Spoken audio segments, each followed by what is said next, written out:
Welcome back, pod people, to a brand new episode of Cinema d'Amore. I'm one of your hosts, Justin Morgan, and I'm here with Chuck.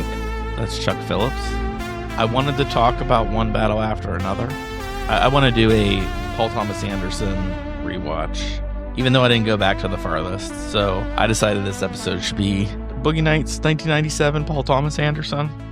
When we did Unforgiven last year, you said this would be a good companion to that. Character's named Little Bill. Yeah. It would have fit in.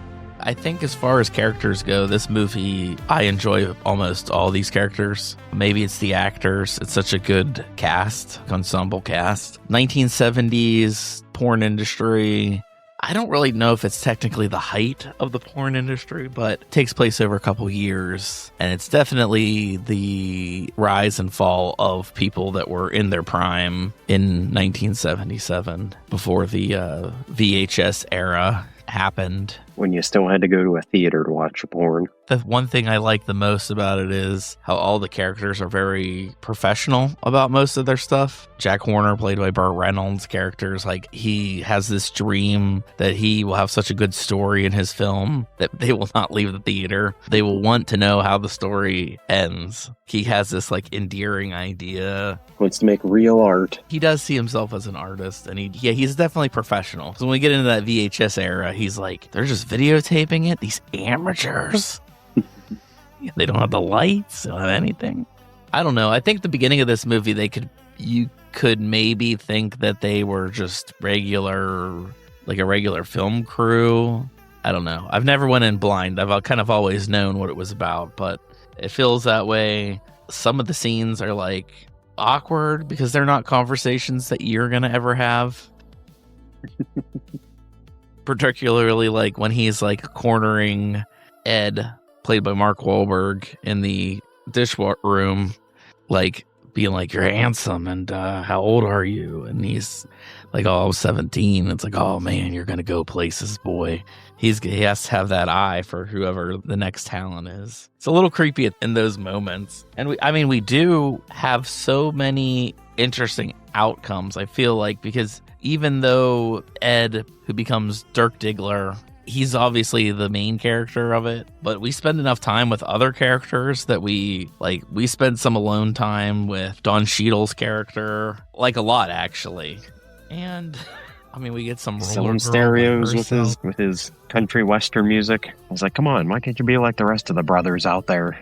Doing that country western shit, and no one wants to buy a stereo. And just like a sleazy manager, like, oh, I knew you were gonna bring the pussy in here, and you did, but you're not really selling enough. What's his name? Luis de Guzman, right? Yeah, he's got all of his favorites here: Luis Guzman, Philip Seymour Hoffman, John C. Reilly. Yeah, all these guys that he loves working with. John C. Reilly's like, I love him in this movie because he's such a goofball. This feels like a precursor to Step Brothers, like the way him and Dirk Diggler like hang out. Like it feels like he's playing his character, and Dirk Diggler's like the Will Ferrell character of like, they just meet each other and are like instantly best friends. Like both trying to be like, how much do you bench press? How much do you squat? And then when they're swimming and they're doing their dives, and he's like, that let me show you how to do that. That's such a Step Brothers fails thing. Miserably, like just flops right on his back. Like, you got to get your legs all the way around. I know. Like, let me show you how to do that. Like that's totally, yeah, you're right. The Step Brother vibes. And the fact that he's a magician and he does like goofy party tricks throughout the movie. You constantly see him like doing little tricks for everybody all the time. Yeah, and he's a big one too. He's the actor that doesn't have to worry about losing his job to the next best thing, because he's like the everyday. He's the B guy in all the movies. Yeah, exactly. Yeah, and then you don't see it here, I guess, in this movie, but Paul Thomas Anderson is very fixed with the 1970s, especially in California for some reason. That's his go-to for several movies. And the waterbeds. His love for waterbeds. Oh yeah, I wasn't even thinking about that until you just mentioned it. Like, I know they bring it up in this movie, but I forgot about Licorice Pizza.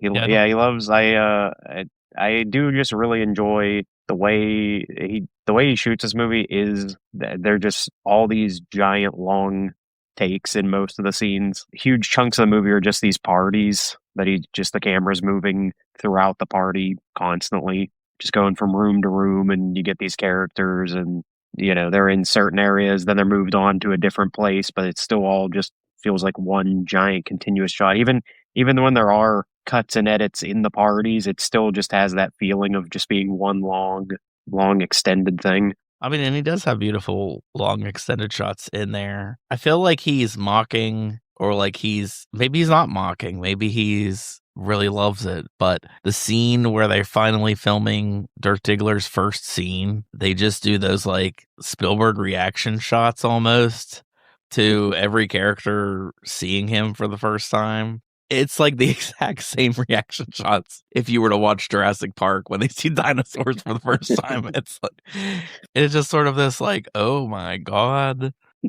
Yeah, he's the best. And he starts coming up with his own characters. He does his own blocking. It makes me think of the video for Sabotage when they do like the intro for their movie, and it's like the Brocklanders and Chest Rockwell, which are like the most ridiculous names ever. Names are great too. I do really love. He only does it really the one time. Like there's no real fantastical elements in the movie, but he does film the cutaway of when he says like, I see this name in my mind, and it's blue neon with purple neon around it and stars, and everything explodes into fire. And he just films that insert of literally what he's describing. That's the greatest name of all time. His whole character of obviously very young, and his mom, I don't know why his mom hates him so much. She's never really established. She's like, you're just a moron. You're too stupid to know how stupid you are. The littlest bit I do pick up on is that she just doesn't like the girls that he's with. Maybe there's a jealousy, like a mom jealousy thing or something. But yeah, that scene's so ridiculous though. When she's tearing his stuff down out of his room, he's like crying. Don't worry, my posters, Mom. You don't know what I can do. I got special talents, and you don't know about it. I'm gonna show it to the world. And and the dad's just like, they do that shot of the dad. He won't speak up for his kid ever on the bed, just pondering, like listening to what this fight going on. I do like the beginning when they're showing his bedroom and all his posters and stuff. They're kind of like, I would say, foreshadowing like a lot of things that we're going to see later. Like we obviously see the Corvette. He gets that exact Corvette. All his kung fu stuff. He has like when he gets his place, and he's got his kung fu master bedroom. He's like, oh yeah, I got the whole Asian thing going in here. Like, and he's showing it to Julianne Moore, and she's like, oh, I really like this. This is so great. I love this place so much.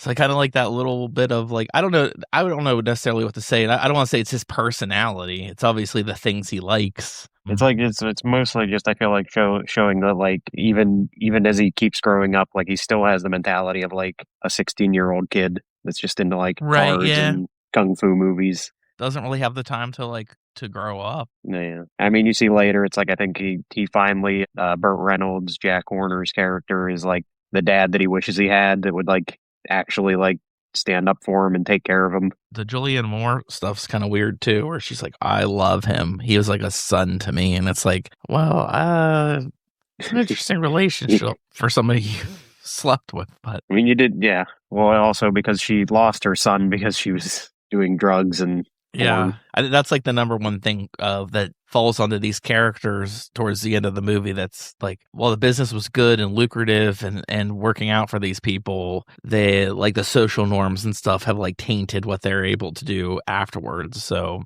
yeah, she can't get she like loses custody of her son. Don Cheadle's character can't get his loan for his radio store. Everything. It's a great. The way he films it and sets everything up to like the structure of it, it is almost exactly halfway through when it switches to the 80s, which the moment that happens is they're having their big New Year's Eve party, and it's we finally get to the end of the running bit of William H. Macy's Little Bill character that like every time he goes home or is like he's like, has anyone seen my wife? Has anyone seen my wife? And it's always his wife sleeping with another guy, and so then they're always like, get out of here, Little Bill. I even love the one guy's like, yeah, shut up, Little Bill. She's never filming a scene. It's always it's always just random. Yeah. So yeah, when they finally go to the party, the big New Year's Eve party, and he's finally just like, well, I'm gonna have to kill her now. goes out and gets his gun from his car and finally shoots her. And then that is when everything turns dark, and the editing style is completely different because all of the scenes start getting faster. There's a lot more cuts. There's less like flowing single shot takes. Everything just like starts feeling like really chopped up once it gets to the 80s section. Yeah, I mean, you're right. That is the transition. That's where the fun ends. Yeah. And it's also another good like little side story of this person thought that he could handle this relationship with his porn star wife, and he couldn't. So that laid heavily on him to the point where like he emotionally couldn't put up with that. He couldn't put up with the disrespect, and so that was like maybe the most violent outcome. Personally, I mean, there's violence. There's still a lot of violence moments in the second half, or I guess just sad moments too. Like even when they eventually start doing drugs. Dirk's doing. Well, they were already doing drugs, but they were doing more drugs. They were doing worse shit, I guess. They were doing a lot more. Yeah, but there are like great. He still puts like these really great kind of like montage moments together. I love when Todd keeps coming back with drugs, Thomas Bane's character, and it starts with like, "Ah man, you got those drugs. Ah man, come on, let's get those drugs." And the last one's like, "What the hell's taking you so long to get those drugs?" It just keeps like escalating so fast. Like, that's them getting addicted to meth. Why is it taking you so long to get those drugs? Yeah. It's taking you way too long. You don't get those drugs that, here like now. Cocaine. You just need a little bit. That's gonna kill you. Yeah, I mean, there's so many. It almost feels like a bunch of short stories, more so towards when you get towards the end. Yeah, they're all a lot more separated, which again is a constant theme that this is like they were a family in the beginning. They're all and you get that at the end. When everything wraps up at the end, that they're a very chosen family. They're all kind of outcasts in their own worlds. Julianne Moore lost her son, so she kind of looks at Dirk and Roller Girl as like those are her kids that she takes care of, and Don Cheadle has his relationship that he like loses, but then starts dating that other girl, and they get together. But everything's like they're all broken up in the 80s. They're all doing their own things separately. The fucking 80s take them down. Yeah, and there's so many scenes. Like I hate that scene with Roller Girl in the limo where they're doing like we're picking up a stranger, and the guy they get ends up being that like dickhead from her high school, and like it just makes it so much more horrific and awful. And then there's that scene too where like they have that producer, the Colonel, and he goes to jail. This is probably the best, like leads into the better scenes because he's revealed to be a pedophile and has child pornography, and his outcome is he goes to jail and they fucking beat the shit out of him every day. The guy's like, "Shut up, Colonel." Yeah, and like I do like the way that that little tiny bit of story at the jail unfolds between him and Jack Horner, where he's like, I couldn't tell. You could tell that Jack Horner's character it already is like bullshit. Like I don't believe that, but he just kind of goes with it, and he's like, yeah, it could happen. And then he's like, oh, anyways, it wasn't even that. They found a bunch of stuff at my house, Jack, and it's just so creepy. But yeah, there's justice there, which there's really not justice for almost any other scenario in this entire movie. I mean, you don't really see the scenario this guy's talking about. It's just this tiny little thing that Paul Thomas Anderson put into his movie that basically says, like, I care about these people, but not if there's somebody in there like this. Like the crew that I like to follow, my family that I'm following are generally good people. I think that's kind of what makes the movie so good. It is. I didn't think about it till maybe you said it, but the family moments where it's just them together bonding, holding each other in high regards, kind of like boosting everybody's self-esteem. Oh, you're so good at this and you're so good at that. And then you get a lot of the like really fucking like there's a lot of really fucking funny moments in there. I love Philip Seymour Hoffman where he tries to kiss Dirk and he's like crying in his car like you're such a fucking idiot. And it goes on for so fucking like goes on for too long. Which I feel like that's something like you knew immediately. Like you could tell that character is supposed to be gay. Like as soon as he like is introduced, it's like he's always like, oh my god, Dirk, you're so handsome. Dirk, you're like the most handsome guy I've ever met. And it's like the audience knows you're like that guy's definitely gay, but he probably just like doesn't say anything to anybody because he doesn't want to be made fun of. Reed, why don't you introduce me to your friend? Yeah. But he's not a bad character either. Like he's not. No. Like he's part of that family and he's also very caring and like he does care about those people. Like, I mean, I don't know. I mean, and then there's like, I guess that's also like the fine line between it. Cause like, if you look at the homosexual aspect of it with Burt Reynolds' character, it's very professional. It's like, I see your skills. I see your talent. It's going to make my movies better. He has like that businessman approach to it. And then you get to, I don't even know, what the hell is the name of, I want to call him Jimmy. What's the name of Philip Seymour Hoffman's character? Scotty. Scotty's like more open about it and feels safe for the most part.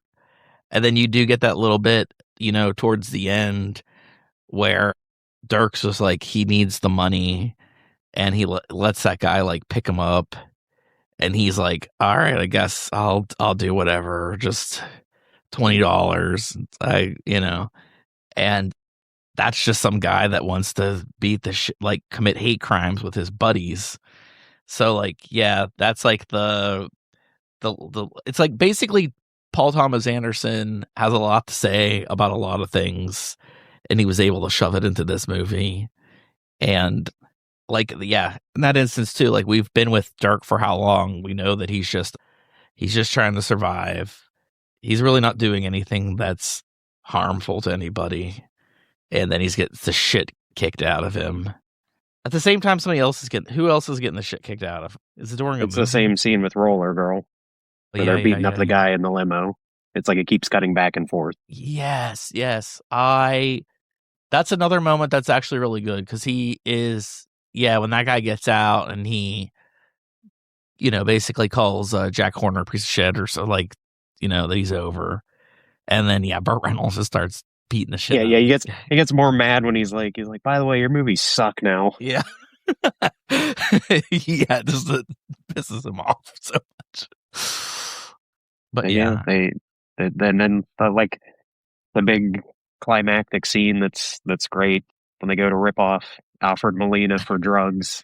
It's such a fun random scene of you just let him like he has a guy in the background throwing firecrackers. He's got like his giant security guard with him. They're just like it's cool. We'll just give him some baking powder and say it's drugs and get our money. Yeah, it's a very tense scene too because like the minute that gate locks behind them. I mean, I guess I don't really know if there's a locking sound, but when the gate shuts, because he's like makes the choice to show the shot of the gate shutting that's not quick. And then they're all there on the couch, and Alfred Molina like already seems like a high, like insane person. But yeah, everyone like his bodyguard's real serious, and then his little Chinese friend or whatever who's just doing the firecrackers is like there to keep making it real like unsettling because like there's guns. We know there's at least one gun. Then Alfred Molina pulls out his gun. So like there's firearms and we hear this firecracker going off constantly. And yeah, his bodyguard takes the baking soda mixture. Thomas Jane's the only character that's like I don't even understand like 100% why he's wants to wait for so long, but everyone else is like, let's get the fuck out of here. I think he's like trying to like think of his plan. Like he's trying to think of how to how to do it, how to get extra money. Yeah. The best part in that whole You're right. thing He was is, sitting there trying to rob him even more, and they're like, yeah, no, man. Like our the best first thing's plan's not. how loud everything is with like the firecrackers, and he's blasting his tape, which I love him talking about. The it makes you think of American Psycho. He's like this is my mixtape. I like to these bands they put songs on their album, want you to listen to it in their order. I don't want to do that. That's lame. He's like just talking about like how he loves making mixtapes. But I love how you start to like not even realize how loud it is until the tape stops to rewind and it gets dead silent. He's like everyone's like, oh, it's like real awkward for a few seconds while they're waiting. Also, that scene and like a lot of the party scenes, like obviously the soundtrack is a lot of very popular songs from the time, but you'll have one scene that has like 3 or 4 songs. Yeah. And so like he really gets to go through this is Paul Thomas Anderson's mixtape that we're listening to this entire movie. But yeah, where it stops and he's got to take it out and swap it. But yeah, it's a super tense scene, and yeah, they try to immediately be like, well, whatever Thomas Jane's doing, we're not we're not a part of that. I also did think I'm like, is this I didn't even maybe ever notice before. Is this what James Gunn references? Because his tape says "My Awesome Mix" on it, and Yeah, that's what Star Lord's things are always like. Star Lord's awesome mixtape. it I'm might like, be. did he take that specifically from Boogie Nights? Because I can't think of any other place that would have had someone that has mixtapes of music that's in those movies as well. It's all from the '70s, and like he has, I think it's like "My Awesome Mixtape." Well, yeah, Fold Around and Fell in Love, like that. That Yeah, is there's a in few songs Guardians there. and in Boogie Nights. So He has Electric Light Orchestra at the end of the movie. He played a few of those songs through Guardians of the Galaxy. So I feel like that is a reference to Boogie Boogie Nights, the Nights, awesome yeah. mixtapes. I'm gonna say you're right. Has to be. Feels like it is. Not everybody had awesome mixtapes. Yeah, only Alfred Molina. Like, yeah, it wasn't everybody. Clearly, yeah. I guess we should bring up too that Paul Thomas Anderson also like. Well, this timeline doesn't really work out all that well, but he was working on Eyes Wide Shut, and he was working with Kubrick and seeing how Kubrick was directing. And I don't think that he ripped off Kubrick in really any way. He's his own person. But there's something about his movies where Paul Thomas Anderson, where he seems to be, he loves to mess with the pacing and change the pacing. And like you brought up, after the second half, how choppy the editing becomes. And it really does match the tone of the movie. But also he's not afraid to be like, hey, I'm interested in what this conversation is, and I don't care if this conversation's 7 minutes long. Like we're gonna focus on this, and this one might only be like a second long. Where and then he even gets to do more fun shit when he gets to do the trailers or the opening scene for the pornos that they're doing. Yeah, like you said, the ones that look like the sabotage ones. Yeah, And I mean, even that's great where it's like, this is Jack Horner's masterpiece, are these the Magnum PI kind of rip-off things, even though their first goal was to be James Bond, but they they they say don't James have, Bond level. Yeah, yeah, they don't have they don't have the the budget for James that. Bond money. But yeah, the showing them with the nunchucks and the gun, and then like even him when he's telling the editor / cameraman, he's like, you gotta lose that shot with him with the gun. Just doesn't look right. And we'll cut this in and it'll be perfect. And I think we do go as far to see that there's like, I mean, obviously they're very successful in the beginning because he keeps winning they keep winning their awards. But I think they go as far as like at least 7, if not more. But yeah, And that's kind of like the downfall era.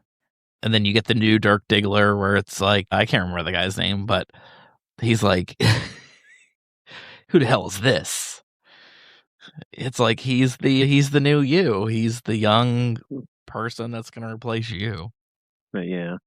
But you do see the difference in like when they're at the point where they're like doing stuff on videotape, and he goes to that editor and he's like, "How is it?" And the guy just goes, "It is what it is."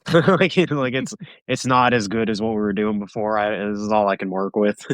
Yeah, and then when you did like Dirk's first scene and he doesn't give them the money shot that they want, and they immediately start talking about like inserts, like we could go back into the archives and get some inserts, and Jack Warner's like, it won't match. Like, it's art. This is art, and the audience will know, and we can't do that to the audience. And then, yeah, and then he's obviously a team player because he's like, I'll do it again, whatever you want. Let's, I'll take care of this for you.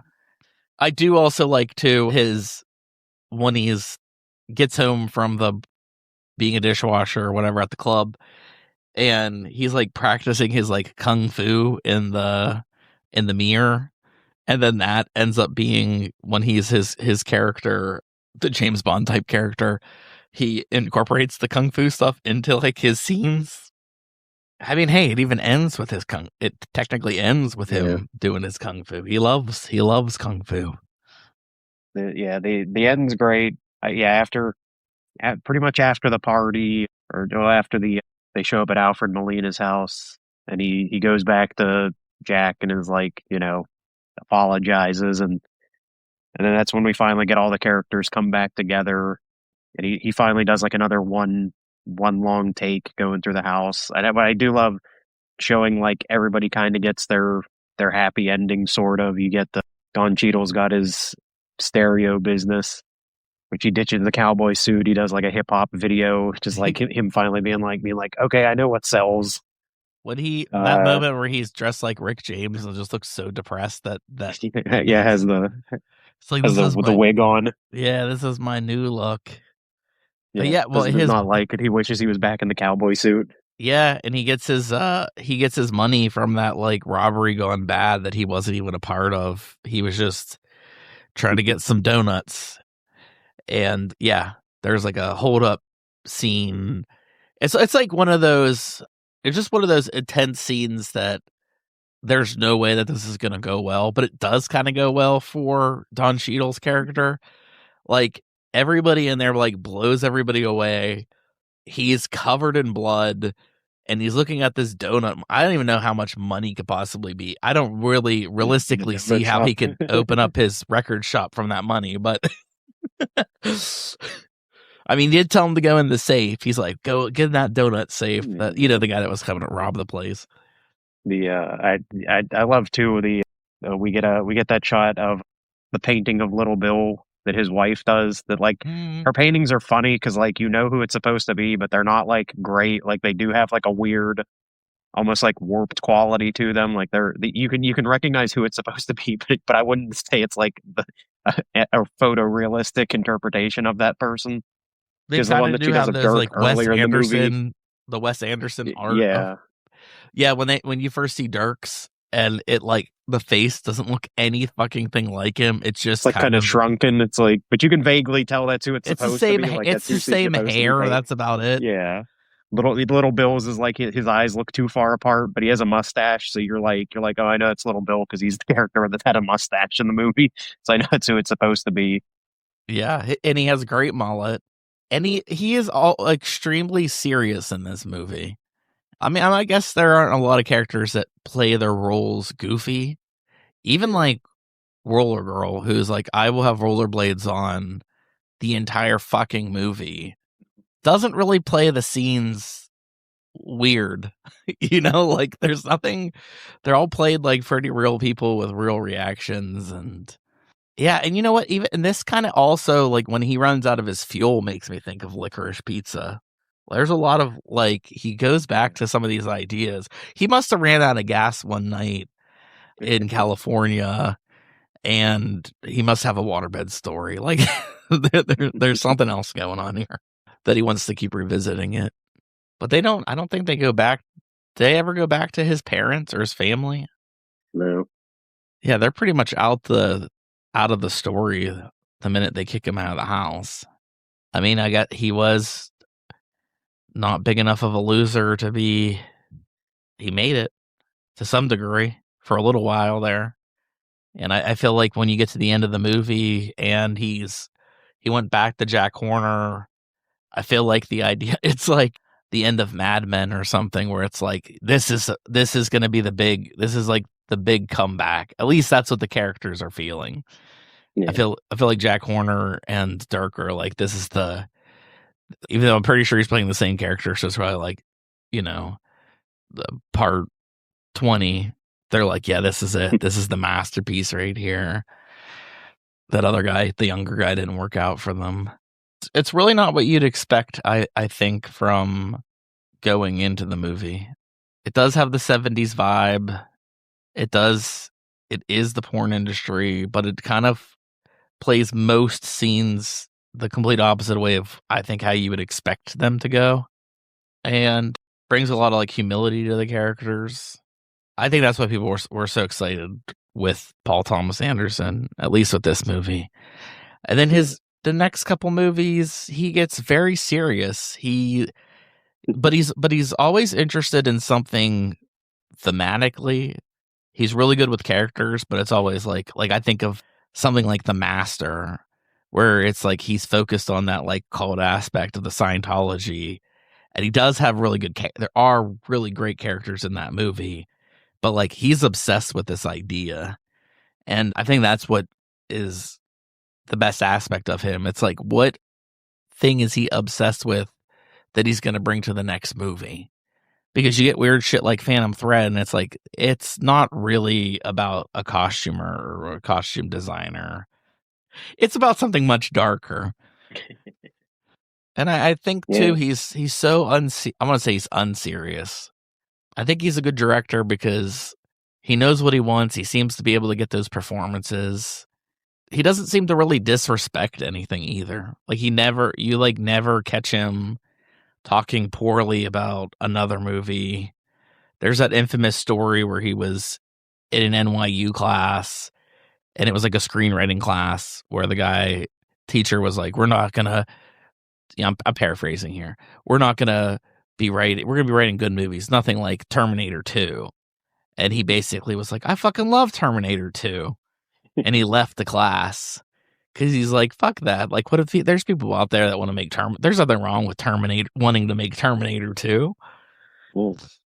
And I don't know. He does have I feel like he just has a good eye for, I don't know, just making everything work together. He's very much, I know he gets compared to Tarantino a lot, but I would say at least like the biggest difference with the two of them is I think he does pull a lot of references from those old 70 movies, but he's not as blatant or flat out. Like Tarantino, you can see like shot for shot, line for line that like he saw a movie and was like, that was great, I'm putting that in my movie. Like, and Paul Thomas Anderson saw the same movies from that time period growing up, but takes it as he incorporates it, I guess, like I said, in a much more subtle way that, they've seen the exact same B movies and grindhouse movies, but he's like, no, I'll work that into like my own, I'm going to reframe it completely differently.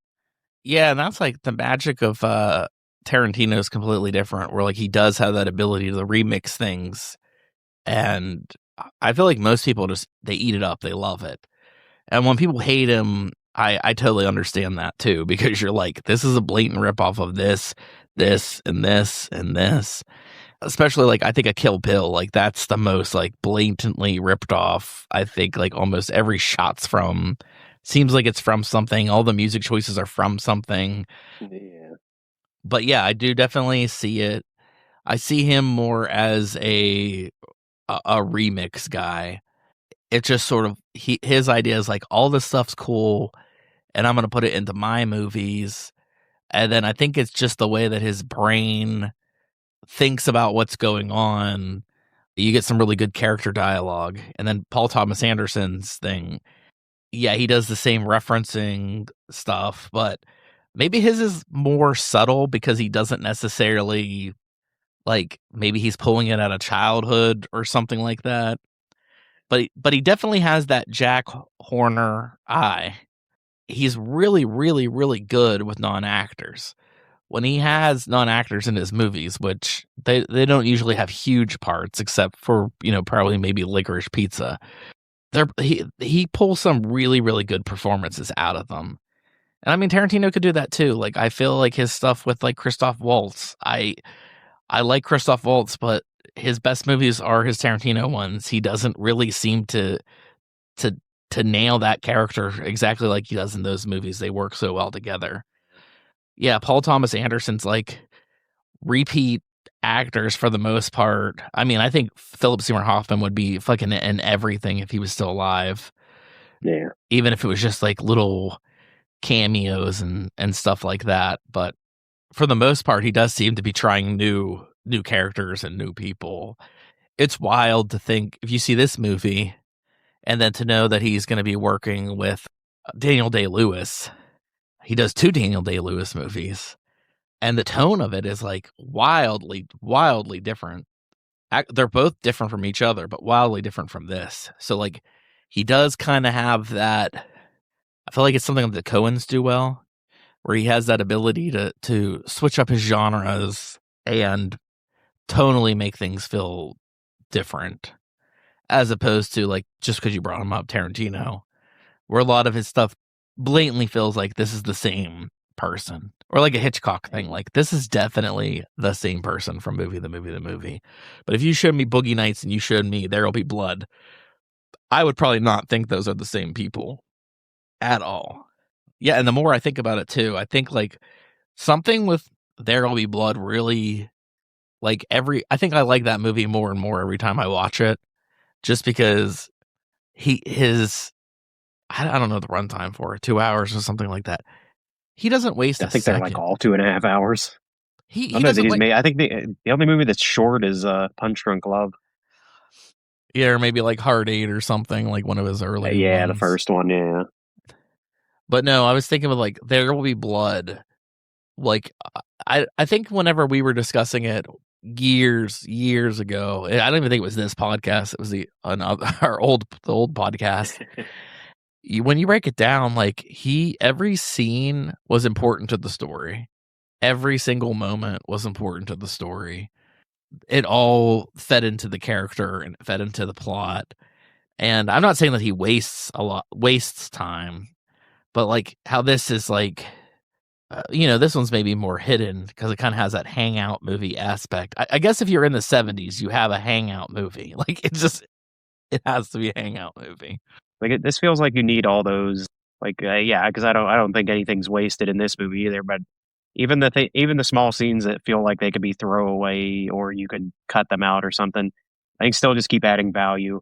Again, like having the party scenes where not a lot of it's even really related to the plot, but it makes the characters feel more real. You've always got like I said, John C. Reilly's character Reed's always doing magic tricks. So you see that throughout the movie. He keeps doing that. You get to the other things like the woman doing her painting.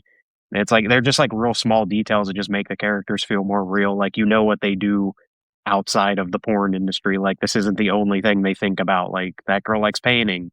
You know, Buck likes stereo systems, and he's into like that kind of thing. He seems to be obsessed with. He's like, you gotta have the package, man. You gotta have the upgrade. This isn't gonna sound loud enough if you don't get the upgrade package, man. Like he's got to keep doing that.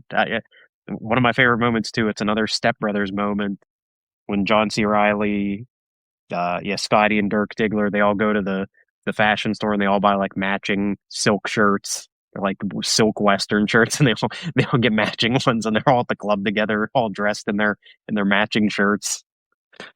Oh, I even had like a little bit of Tim Robinson with his shirt where he's like, "Oh, it's his Italian designer," and he has these unique patterns that he makes. Yeah, it's a great, but it's another great moment. Like they're just friends. They're like, yeah, we all got matching shirts. Don't we look cool?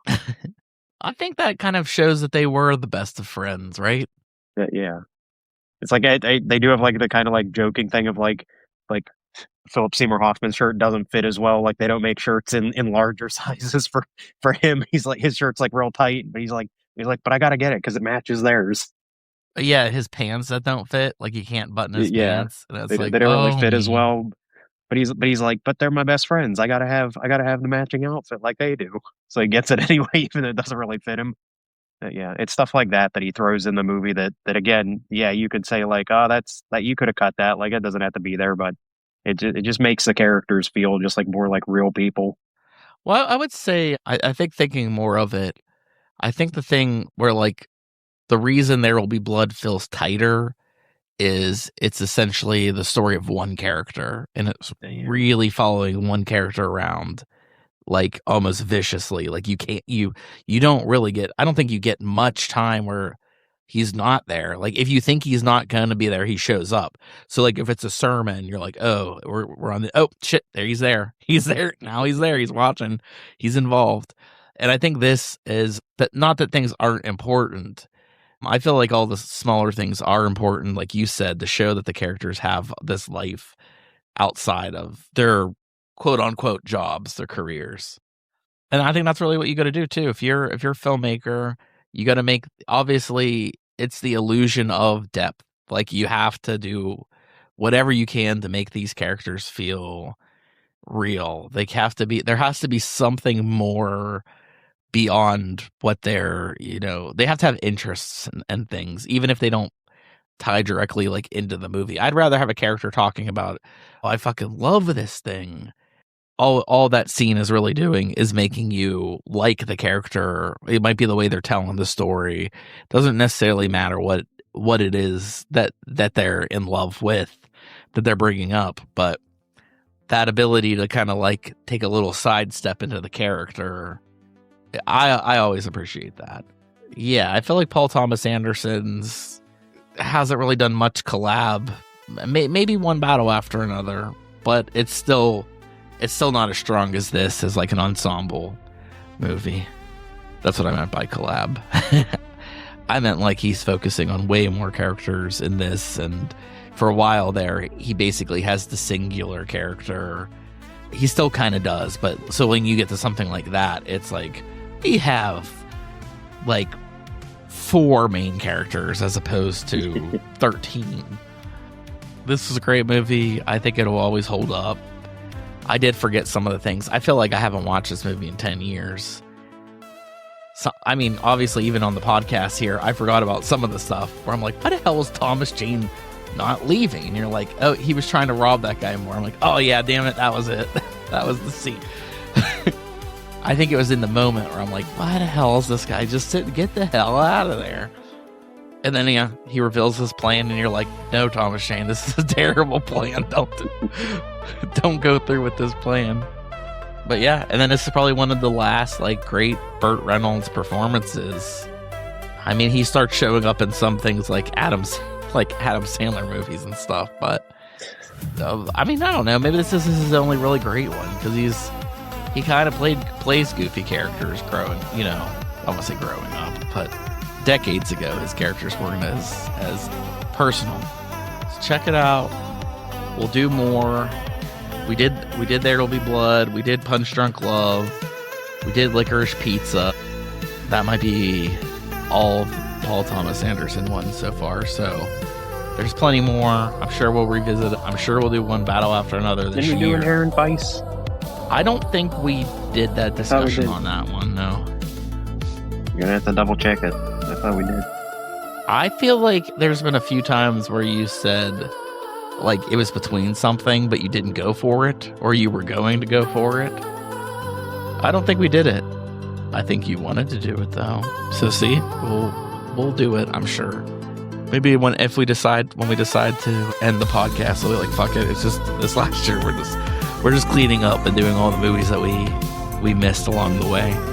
But for now, we're just infinitely bullshitting forever and ever. I'm good. I'm sure there's way more shit that we could talk about, but that's the gist. That's the shit I was excited about Boogie Nights for. You have anything else? Nothing. All right, then. Everybody, thank you for listening, as usual. We really appreciate it. We'll be back in 2 weeks with Chuck's Pick. Stay tuned.